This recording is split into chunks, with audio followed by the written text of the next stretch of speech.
On today's episode, we speak with stand-up comedian, improviser, and head writer on The Absolute Show, Ike Rafferty. Here it is.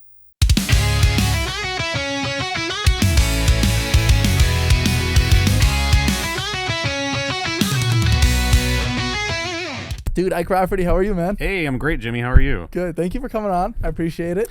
I had to move a lot of things aside to get Yeah, here. well, I do. I appreciate you're a busy man. You're headed out of Austin soon. Yeah, I had like 17 obligations I had to get out of for you, but I was willing to make it work. I appreciate that. Now, tell me why. Why the leave? We'll start there. I've seen it all and I've done it all. I've climbed Everest and I've wallowed in the trenches, and now I'm ready for new horizons. Now, do you think, is it just like, oh, I want to try something new, or do you feel like there's going to be more? Because you're not just like comedy, you're like fucking crazy comedy. You like that alt shit too. Yeah, that alt shit's what kind of keeps me going, man. It's and like there's crack. A lot more of that in New York, I imagine. I'm very excited about that. I've had a pretty good success, and I've been fortunate enough to like do a lot of weird sketch stuff here, but even still there's some things that I've like wanted to do that I just don't think. Yeah. I just don't think this scene's ready for it, man. Yeah. I don't know. I got like, big city dreams. Give an example. You don't have to ruin any bits, but like, is it videos? Is it like live stuff? What are you talking about? Yeah, it's like a smorgasbord. Okay. If you're familiar. Yeah. Just like a gumbo. There's a lot of stuff. I don't know. There's cornucopia. Yeah, a cornucopia. There's some I don't know. There's some bits that Colton Jones and I do together for like Absolute Show that like, I don't know. Sometimes Lucas has to reel us back in, you know? Yeah, but what's Colton going to do? I don't know. I think Colton will be just fine. He's great. He's very fun and talented. He's still writing on Absolute Show. Are you still writing on Absolute Show? I'm going to be writing remotely and then trying to make my way out here at least like 2-3 times a year to be in a few of them. But yeah, I think Colton's going to be taking over the helm of writing, directing. That's exciting. How does he feel about that? Is he nervous? Because it's a fucking beast of a show you guys do every week. Yeah, I mean, it's fun. I think he's good. We got some good guys, good support that'll be there to kind of help him out and kind of fill in my hole. And yeah, you like your hole being filled in? Is it weird having your hole filled in? Jimmy, man, I'm trying to talk about the process here. Okay, I'm sorry. I like being earnest. I don't know what you're doing. But, yeah, no, it'll be fine. It'll be fun. If I'm being honest, though, the real reason I'm moving is because my wife got a job. So nothing to do with me being like, this is the next chapter for me, although it is. Yeah. Now, what, are you going to start another show over there or what? Yeah, if they'll let me, I'd be down for whatever. I just don't know what you would do with free time. You know what I mean? Like, you haven't had it, I imagine. No, I know. It'll be interesting because I'm pretty much starting from scratch. I don't know anybody over there, comedy-wise or theater-wise, which I'd like to get back into. Hell, I'd like to try getting into commercial acting or TV writing, all that kind of stuff. My end goal is TV writing. Is there TV writing in New York? Oh, yeah. Yeah, like a lot of sketch stuff, a lot of writing bits for like some of the late night shows that. Well, that's one, but there's like some indie ones, and NBC has other like late night shows that they do that need writers and have bits on them. Great. And so yeah, just trying to get into that. But I'd like to do like maybe some weird off-Broadway shit. Okay. Dramatic pieces. I mean, I'm open to it, but probably not something I would initially write. If I did that, it would be probably me auditioning for someone else's piece. Yeah. But if it's something I'm doing, yeah, just trying to go absurd blend of, theater, clown, comedy type bullshit. You know? Yeah. That's very cool. I mean, I think New York will be really good for you. Whenever people leave Austin, I always get like annoyed. I'm like, you're making a mistake. And I don't want you to go, but New York, can you make sense? Yeah, I mean, Austin's great for what it's great for, but like I've never really considered myself just like a stand-up comic, and that's kind of like, as far as comedy goes, that's like the thing here. You know what, dude? I've been wrestling with that same thing recently. Yeah, I mean, I love stand-up, that's the point. I want to keep pursuing it, and hell, 5 years from now, because I think I've already gotten much better than where I was when I moved to Austin, so I think Austin definitely helped, but like, I'm still kind of looking at it as like, yeah, it's like a passion project of mine. And then maybe 5 years from now, I'll be strong enough to have that be like an actual supplemental part of my income and like a more professional, full-fledged Sure, but thing. Is that the goal? That's not the goal. That's what I'm saying. But it's fun doing. I enjoy doing it. I agree. Yeah, it's fun doing it, but like, you're a married dude. I imagine you're going to probably have kids soon. I am in the point where I have kids. And bro, it's like you have to be more strict with your time. And there's certain aspects where it's like, I don't know if I want to live the life of a stand-up comedian. Yeah. You know, well, I definitely want to live the kind life of a comedian artist, but Dude, but no, like, it's different. You don't want to. I mean, me personally, is like I don't want to be on the road every fucking weekend, dude. no, yeah, I don't want to like miss my kids' lives No. because I'm in the Chuckle Hut or whatever the right. fuck. No, the sick thing would be to find like a cool little pocket area where you can plant yourself and then just kind of do whatever the hell you want.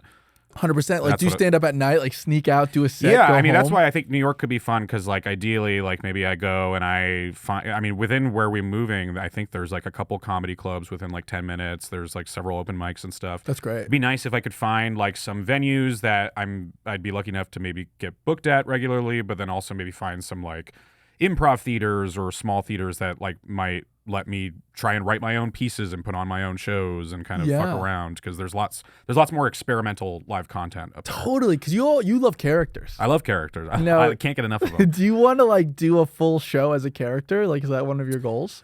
It's not a specific. I haven't necessarily thought of that. Like but the one that jumps to my mind is like Oh Hello with Mulaney and Oh Hello is Nicole. great. I love Oh Hello. It's like very improv heavy, but like they're characters. and they Yeah, don't have to be themselves. there's also one if do you have Netflix? Yeah.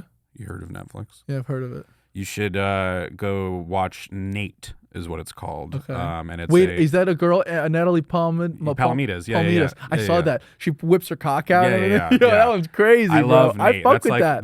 That's the kind of shit I want to be doing, like Fringe theater. That's what I want to be doing. Yeah, very Yeah. cool. That's Yeah. very cool. Yeah, I can totally see you doing that. Now, do you have like Johnny Gash, Mr. Gash? I feel like he changes quite a bit. Is that the same guy? Or is No, it... yeah, Johnny Gash. Johnny Gash is Mr. Gash. It depends on if you're friends with him or not. Okay, got it. So that's clearly a character close to your heart. Yeah. Can you see yourself doing a Nate like? just Sure, Gash? yeah. I haven't really gotten into Oh, the meat and potatoes of his life, so I think that there's something to explore there. Doing Gash, but like I'd love to a get into performance Gash. in a prison. Yeah. Oh, I want to dive deep into Gash and really kind of look around. Okay, so let's talk a little bit about the Absolute Show. I've had Lucas on here. I've had Jake Ricca, who is one of the editors for the Absolute Show, and I feel like I've been covering all different aspects of it because it's just such a fucking behemoth of a show. Yeah, yeah. Can you tell me about like how you got involved with it, and then like, dude, the day to day of like, how do you basically put on a show where you're one of two writers that write the whole thing? Yeah. So Like doing a podcast alone is fucking. It's a lot. It's a lot, and we don't even write this shit. It's just we're just chatting. Versus you're like, I'm so drained. yeah, We're 3.5 minutes. No, but no, it's a lot, but it's it's when you love what you do, Jimmy. yeah. Maybe you need to find a way to love this podcast a Love little the more. podcast more, probably. Once you bring, I think like We don't talk about gay sex enough on this podcast. once you talk about gay sex more and you start bringing like Blue Apron in here, I think things will turn around. for yeah, you. exactly. Yeah. But I first came into Absolute Show on episode 3, which is now like about a year and a half ago or so, and that was at the Black Rabbit. The first 20 episodes were at the Black Rabbit, and yeah, on episode 3, I just kind of helped write a couple of tiny bits, and then I. But did you see a show like that and you're like, oh, I want to get involved? Like this has me written all over it, or how do you feel about that? It was definitely something I was intrigued by when I saw the first 2 episodes happening and them kind of like posting about it. They were looking for writers at the time when it happened. I just didn't. I'm so ADD. I never got around to like writing a packet or anything for it. But yeah, it was always fun. And then when I got roped in to do a bit with Lucas where I beat his ass during his monologue. I was just hooked, and then they starting with episode 4, I became like the head writer on it, and then around like episode 4 or 5, we brought Colton in to help with that, and then over the next like 5 episodes, we kind of transitioned into us both being like co-writers, so now writing the show, it's like the show's on Wednesday. So the week before, on like a Thursday or Friday, Colton, myself, and Lucas will get together, and we'll throw around a bunch of random ass ideas of like, oh, what if we did a whole show where you have AIDS? I don't know. I mean, that sounds great. There's something there, but it's because it's basically a talk show format. So we have like guests that come on and we'll interview them, and then we'll do like bits with them. But then throughout the show, there's like weird planned like story character interruptions with like a little arc going on throughout the whole show. Yeah. So yeah, we'll toss around those initial ideas. We'll kind of loosely lock down what the theme is going to be for the next week. And then over the next couple of days, Colton and I kind of toss around more like finer ideas. We reach out to comics locally to see who is available to play characters. And then we're allocating props. We're kind of throwing around bit ideas with those guys. And then usually we'll have like a final meeting around like Tuesday to really lock everything in and hammer it down. And then Wednesday from like the early afternoon to the night, it's Colt and myself, and then a few other guys that are really good that we have on our team that are in Creek, and we're just setting up all the props and the costumes, and we're stringing up stuff on fishing line from the rafters for like visual gags, and just kind of getting down to the wire of like tossing around bits up until like 5 minutes before doors are going, like trying to like run through and direct stuff. And it's really, it's a very funny show, and I think you can see that in the videos, but like, it's exciting when you're there also. It's totally different live. It's fun. I mean? It's fun to watch the videos, but it's tough to, and I think that, I feel that way with stand-up. I don't really honestly like watching most stand-up, like videos of it. I'd rather watch it live. Like I feel like you capture the vibe in the room and the energy, and it's so funny to like, you'll see stand up online and all the, the people are crushing in the videos, but then the comments are like, what the fuck is this? This sucks. Like, I don't get it. And it's like, well, if you were there, you might get it. You might, it's like a live beast of a thing. So if you can see an Absolute show live, go check it out. I imagine people compare it to like SNL a lot, but it does feel kind of like how people said SNL felt at the beginning. Yeah, well, like, these are all crazy fucking ideas. These new comics are trying to show themselves off, and like no one really believes in them yet, but it's funny, and I don't know. That's a fun comparison. I mean, I love. I think Lorne Michaels' career is very aspirational. That's like kind interesting. of that's what I want to go towards. So you don't have to be in front of the camera. I'm not opposed to it, and I enjoy doing it. Well, because you, unlike a lot of comics, you have a skill in. When you are like on set of the Absolute show, you're in charge of that shit. Like, you know how to, hey, we need you over here. And I mean, I love being like the guy who's like, I love kind of orchestrating the chaos and kind of like running around throughout the show like a chicken with my head cut off, to be like reminding people when they're supposed to be going in, and queuing up props and sound effects and gunshots and blood and all this shit, and just kind of like directing stuff. I think it's fun to kind of executive produce like a big production and kind of bring it all together. Have you ever seen Birdman? I haven't yet, but it's one that I've been needing to get around to. It's a great movie, but like the way that they show the camera is, it's kind of like, it doesn't stop. There's like 7 cuts the whole movie, and it just follows him, and you feel like the whole time. I imagine that's how you feel walking around Creek, just having to go bop, bop, bop. You're like a fucking pinball. It can get that way, because then there's some episodes we'll do where we'll have like 15 comics that are playing like characters or like ensemble that like are coming in and out, and God loves some of these guys, but a lot of them don't. It's funny. It's interesting. Like we'll find guys who are brilliant comics and conversationally so funny, and then when it gets into like a sketch setting, it's like I'm speaking Chinese to them. Like it's like there's just some things that just, it's not quite the same. And that's how I feel, because I come from a sketch background and like a theater background. That's how I felt and still feel at times with like stand up, where I'm like, I feel like I so get how to like get my vision across in sketch so easy, and stand up is like what I'm trying to figure out as a writer and like a performer. And so I feel like some guys have that the opposite, where like they like are confident doing stand up, and then they're like, I don't know how to act, or So I was talking to Jake Ricca, and something that he said that I thought was interesting is he used to make sketches, they sucked. And then he started doing stand-up and learned how to like be brutally honest with yourself. Interesting. And then that made the sketches better. He's a beast. I wish I had his work ethic. I've known him since Orlando, and he's like constantly been like a grinder. Yeah, but it's very interesting that you're like, I know how to work it in sketch. Yeah, but it's when I'm doing the stand, and I feel similar, where it's like, I know how to like write a scene or like a I guess a sketch too, but sometimes stand-up is much harder. If I want to tell a story, or if I want to do like, if I want to I think stand-up's way harder. If I want to world build, I think it's harder. Well, because you're also, you can't like in a sketch or a movie or whatever the hell, you can kind of rely on other cast members and props and visual gags and costumes and other things that kind of like aid in whatever message you're trying to get across. And in stand-up, it is 95% just your words and your tone and your energy. I think I also get I feel rushed in stand-up. I'm like, I can get that. I see that. Make sure that you laugh. I'm throwing in jokes, and I don't want to like have too much time in between when like I should just chill the fuck out.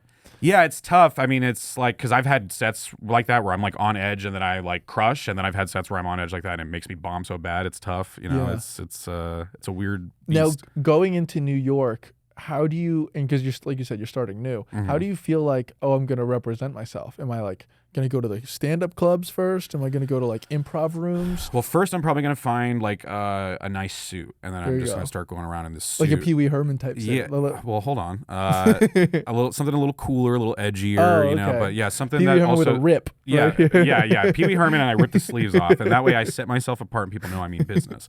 Too many people going up on flip flops and shorts, man. I don't know what it's like in New York, but God hope it's not. Everyone like in New York's like, oh. They all think they're Dave Attell, so they all just like lean against the brick wall in their fucking hoodies, and then they're just like, you know, that's what everyone is in New York. Man, when did it be cool to not? When did it become cool to not try? In New York, it's always been that way. I feel like it's everywhere, though. I feel like it's permeating everywhere. You think so? I think so. You'll well, find some. I mean, Shane Gillis is like the biggest comic in the world right now, and his whole aura is like, don't try.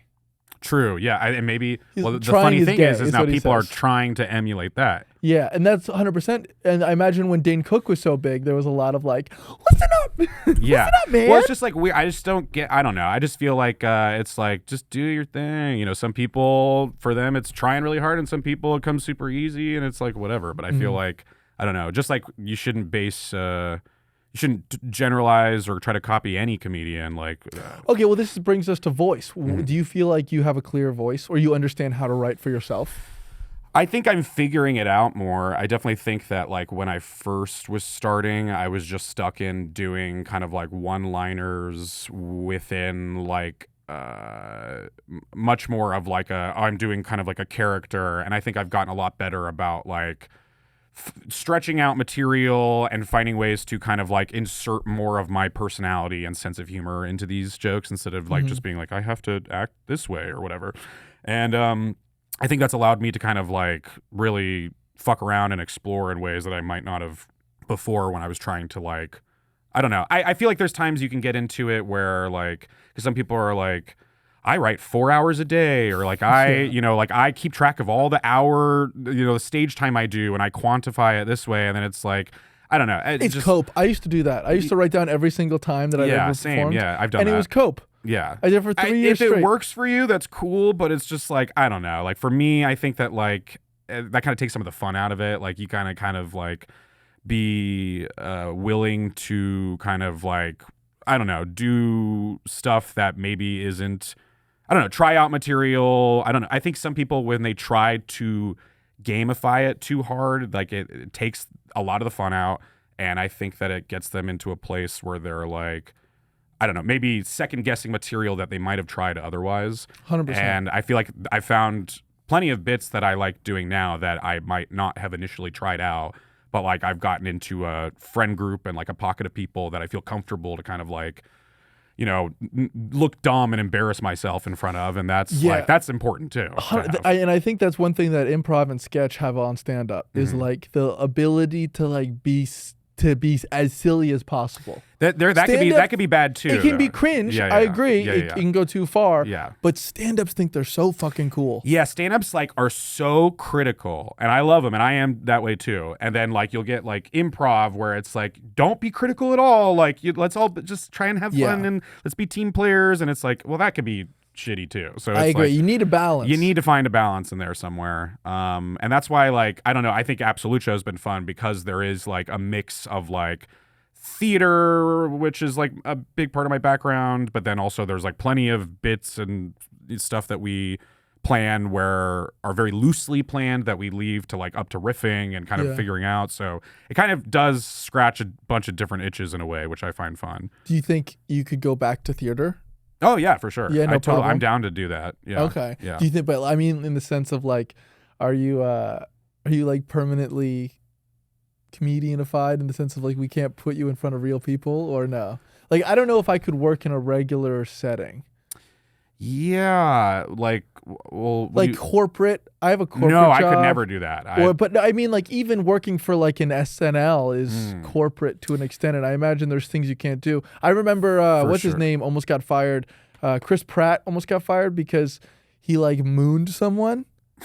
You know what I'm talking about? On the set of 30 Rock, you're like, yeah, you're not allowed to moon people, but like, which is funny because like you see those documentaries of the first like 20 years of Seinfeld or SNL, and that's all they were fucking doing. They were doing coke in the exactly in the office. So it's just where do we draw the line at a certain point? I don't know. It ebbs and flows, and I don't know. I SNL would be obviously something, but you would love SNL. Do you think that you would shine?